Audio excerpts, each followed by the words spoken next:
송영길 전 대표 구속됐습니다. 법원에선 증거인멸의 우려가 있다. 많은 분들이 이거 구속 안 될 거다. 그래서 기대를 하긴 했어요. 근데 구속될 가능성이 좀 더 높다고 봤습니다. 왜냐면 송영길 전 대표가 휴대폰을 바꿨고 그리고 PC를 또 밀었단 말이에요. 이게 증거인멸 꼬투리를 잡히지 않을까? 이 생각을 안 했던 건 아니거든요. 그래도 사법부가 어쨌든 윤석열 정권에 대해서 좀 반대의 결론을 내고 있으니 그래도 좀 기대를 해봤죠. 거기다가 유창훈 부장판사였기 때문에 이재명 대표의 구속영장을 기각시켰던 판사였기 때문에 기대를 했었습니다만 제가 좀 걱정한 대로 그게 좀 크리티컬했었던 것 같습니다. 휴대폰을 바꿨고 그리고 PC를 밀었던 이게 좀 크리티컬했었던 것 같은데 뭐 어쨌든 구속이 됐어요. 자, 검찰에 따르면 이렇다는 겁니다. 돈봉투 총 6,650만원 당내 의원 지역본부장에게 살포하는 과정에 개입한 혐의를 받는다. 자, 이거 증거는 없습니다. 지금 증거가 하나도 없고요. 스폰서로 지목된 사업가 김모 씨, 무소속 이성만 의원으로부터 송영길 전 대표가 5천만 원, 1,000만 원을 받았다는 것이 검찰 조사 결과예요. 이것도 증거는 없습니다. 자, 이거는 진작에 나와 있었던 거예요. 8개월 만에 구속영장을 청구했는데 이 내용은 앞에 돈봉투 내용은 진작에 나와 있었던 거예요. 이것만 가지고는 구속영장이 안 돼. 사유가 안 돼요. 증거가 없어. 근데 이게 핵심이에요. 먹고 사는 문제 연구소를 털기 시작합니다. 먹사연. 여기에서 기업인 7명으로부터 불법 정치자금 총 7억 6,300만 원 받은 혐의. 이게 별건으로 턴 건데요. 평화와 먹고 사는 문제 연구소는 등록된 시민단체이고 회계를 다 감사를 받는 단체예요. 자료가 다 있습니다. 그런데 불법 정치자금이라고 규정할 만한 근거는 없어요. 이게 자료가 다 있는데. 그런데 먹고 사는 문제 연구소 먹사연을 별건으로 계속 털어서 이걸로 혐의를 만들어낸 겁니다. 그래서 불법 정치자금 여기 더 수사해야 된다. 구속영장. 이렇게까지 만든 거예요. 자, 돈봉투 문제 있다고 프랑스에서 강의하고 있는 송영길 전 대표를 불러들였는데 8개월 동안 아무것도 못하고 있다가 자, 앞에 돈봉투 관련돼서는 진지게 다 나왔던 이야기고 새로운 게 없습니다. 이걸로는 부족하다. 이걸로는 구속이 안 된다. 그냥 증거가 없거든요. 그래서 먹사연을 별건으로 탈탈탈 털어서 이것까지 얹어서 구속영장을 받아내는데 성공을 한 거예요. 그리고 여기서 보면 박용화 전 여수상공회의소 회장으로부터 받은 4천만 원이 소각처리시설 인허가 로비 대가로 받은 뇌물이다. 이것도 증거는 없습니다. 검찰의 소설일 뿐인 거죠. 여러분 생각해 보세요. 여수상공회의소 회장이에요. 전라도 아닌가요? 근데 소각처리시설 인허가 로비를 당 대표한테 합니까? 지역 지자체장한테 해야 되는 거 아니야? 이런 것까지 그냥 대놓고 엮어버리는 겁니다. 누가 인허가 로비를 당대표한테 합니까? 민주당 당대표한테 로비하면 인허가를 해줘? 그리고 송영길이 이런 걸로 인허가 로비를 받는 사람이에요? 이분 집도 없어요. 아직도 전세 살아. 그런데 4천만 원 로비를 받고 인허가를 자기 권한도 아닌데 이렇게 다 엮어낸 거다라는 걸 알 수가 있어요. 자, 20일입니다. 구속기간은 20일이에요. 어떻게든 새로운 걸 엮기 위해서 안간힘을 쓸 건데 쉽지 않을 겁니다.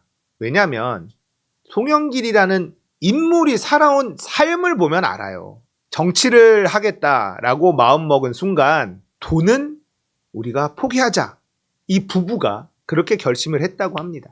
정치를 하려면 돈과 명예 둘 다 쫓을 수는 없다. 그런데 이 아내분도 진짜 대단한 분이신 게 좋다. 아직도 전세 살아요, 이분. 그리고 받은 돈, 기부한 돈이 훨씬 더 많습니다. 그런데 이런 사람이 4천만 원 인허가 로비 대가로 뇌물을 받겠습니까? 살아온 삶을 보면 그럴 수 없는 사람이라는 건 누구나 알 수 있어요. 지금 처한 환경이, 이 현실이 너무 답답하고 속상하지만 송영길 전 대표는요. 더 큰 정치인이 되는 백신 한 방 맞았다라고 생각해야 됩니다. 그리고 이런 결과가 우리에게 마냥 나쁘냐? 저는 그렇지 않다라고 생각해요. 여론조사 결과, 여러 가지 지표들, 분위기 다 좋게 나오고 있잖아요. 그런데 이런 일이 한 번씩 벌어지면 우리가 방심하지 않게 되죠. 이 인간들은요, 아니지. 이놈들은 인간이 아니에요. 인간이 아닌 놈들과 싸우고 있다라는 것. 우리는 이걸 잊어서는 안 된다. 송영길 전 대표는요, 죄가 없다라고 저는 생각을 해요. 지금까지 나온 것도 증거가 나온 게 아닙니다. 그리고 증거인멸 우려 때문에 구속영장을 발부했는데 유창훈 부장판사가 조금 크리티컬했었던 게 휴대폰 바꾸고 PC 포맷한 거.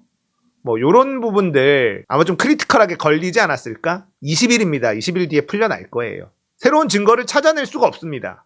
결국 진실은 이길 거예요. 하나회가 대한민국을 잡아먹은 순간이 있었지만 지금 전두환은요, 국립묘지에 묻히지도 못하고 자기 소원이었던 파주, 북한이 보이는 데에서도 묻히지 못해요. 파주 시민들이 전두환 절대 안 된다 이러고 있지 않습니까? 싸우면 이길 수 있고요.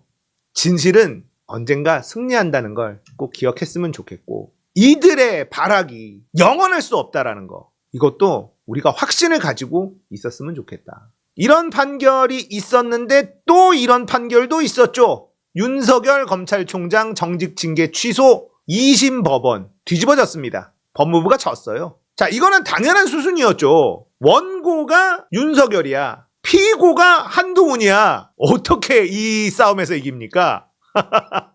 이거는 정해져 있는 수순이었는데 그래도 내용을 조금 들여다볼 필요가 있어요. 윤석열 정직 2개월 징계를 취소해야 한다고 항소심 재판부가 판단을 했습니다. 추미애 장관이 부당하게 징계에 관여했다. 이게 핵심이에요. 서울고법 행정 1-1부 심준보, 김종호, 이승한 부장판사. 이 인간들의 판단은 1심 판결 취소하고 원고에 대한 징계 처분을 취소한다라는 건데요. 중요한 내용을 우리가 확인해 봐야 돼요. 징계위원회에 윤석열에 대한 징계 의결과 그에 기반한 징계 처분 과정이 모두 위법했다. 구체적 징계 사유에 관해서 판단할 필요가 없다. 자, 그러니까 윤석열이 한동훈 지키려고 한 그 내용을 들여다보지 않고 과정에 문제가 있었다. 끝! 이거예요. 윤석열이 한 행동은 분명히 불법이었습니다. 그런데 2심 재판부는요, 윤석열이 한 행동은 아예 들여다보지도 않았다는 거예요. 추미애 장관이 절차에 관여한 점, 이게 적법 절차와 원칙에 어긋난다. 이게 핵심이에요. 자, 내용을 보면 이것도 골 때리는 판결이긴 한데요. 검사 징계법이 있어요. 징계를 청구한 사람은 사건 심의에 관여하지 못한다고 규정돼 있습니다. 징계 청구자가 누구지? 추미애예요. 근데 검사징계위원회 위원장입니다. 심의기일을 지정을 했어요. 그게 위법이라는 거예요.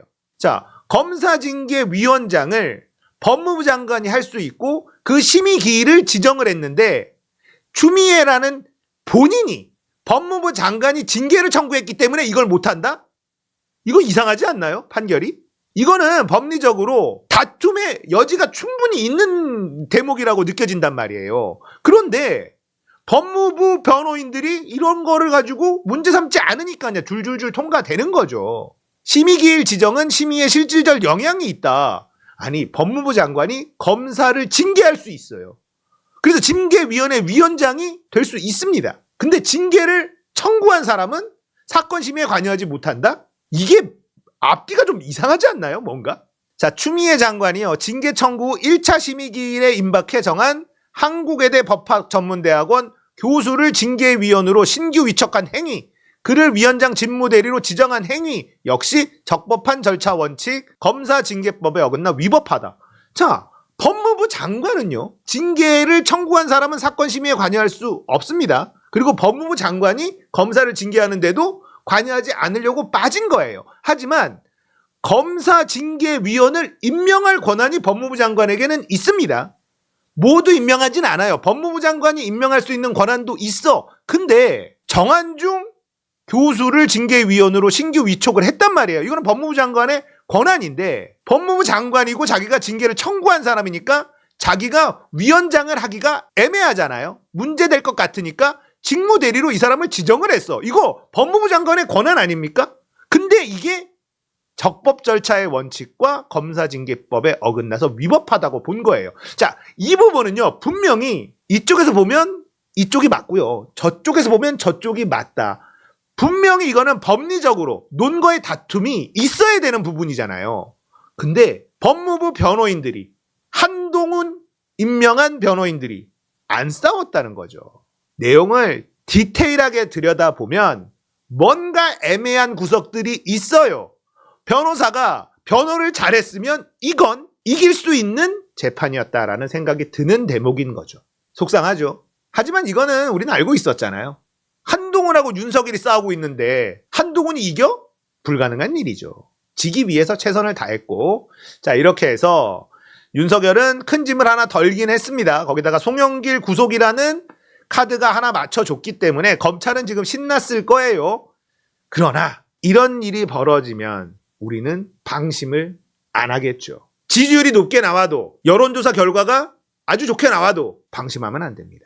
자, 이재명 대표의 구속영장 선거 전에 분명히 청구할 가능성이 있습니다. 그리고 이재명 대표가 구속될 수도 있습니다. 검사 탄핵, 그리고 장관 탄핵, 이런 걸 안 하니까 얘네들이 이렇게 가는 거예요.